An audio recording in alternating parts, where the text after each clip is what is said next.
അനന്തരവൻ ആകാശ് ആനന്ദിനെ പാർട്ടിയുടെ സുപ്രധാന പദവികളിൽ നിന്നും നീക്കി BSP നേതാവ് മായാവതി പക്വത വരും വരെ നിർണായക പദവികളിൽ നിന്ന് മാറ്റി നിർത്തുന്നുവെന്നാണ് വിശദീകരണം.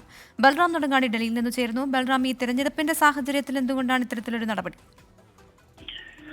പ്രവിത, സ്വന്തം അനന്തരവൻ ആകാശ് ആനന്ദിനെ പാർട്ടിയുടെ നിർണായക പദവികളിൽ നിന്നും മായാവതി മാറ്റി നിർത്തിയിരിക്കുകയാണ്. കഴിഞ്ഞ ഡിസംബറിൽ തന്റെ പിന്തുടർച്ചാവകാശിയായി ആകാശിനെ മായാവതി പ്രഖ്യാപിച്ചിരുന്നു. നിലവിൽ പാർട്ടിയുടെ ദേശീയ കോർഡിനേറ്റർ കൂടിയാണ് ആകാശ് ആനന്ദ്.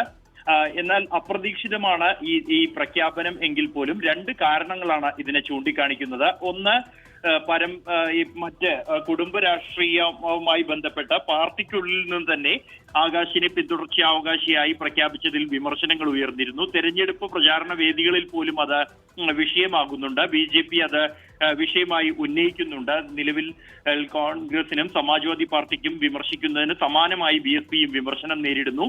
മറ്റൊന്ന്, ആകാശ് ആനന്ദ് പ്രചാരണ ഘട്ടങ്ങളിൽ നടത്തിയ വിവാദ പരാമർശങ്ങളാണ്. BJPക്കെതിരെ കടുത്ത രീതിയിലുള്ള വിമർശനം ഉന്നയിക്കുന്ന അദ്ദേഹം രണ്ട് പ്രചാരണ വേദികളിൽ തുടക്കത്തിൽ തന്നെ നടത്തിയ പ്രസംഗങ്ങൾ അത് പരാതിക്കിടയാക്കുകയും കടുത്ത വിമർശനത്തിന് വഴിവെക്കുകയും ചെയ്തിരുന്നു. തെരഞ്ഞെടുപ്പ് കമ്മീഷന് മുന്നിൽ ആ പരാതികൾ നിലനിർത്തുന്നുണ്ട്.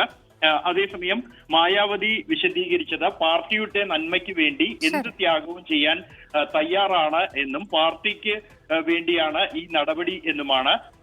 ഈ ആകാശിന് പക്വതയാകും വരെ ഈ പദവികളിൽ നിന്നും മാറ്റി നിർത്തുന്നു എന്നാണ് മായാവതി നൽകുന്ന വിശദീകരണം. ശരി, ബൽറാം നെടുങ്ങാടിയാണ് വിവരങ്ങൾ നൽകിയത്.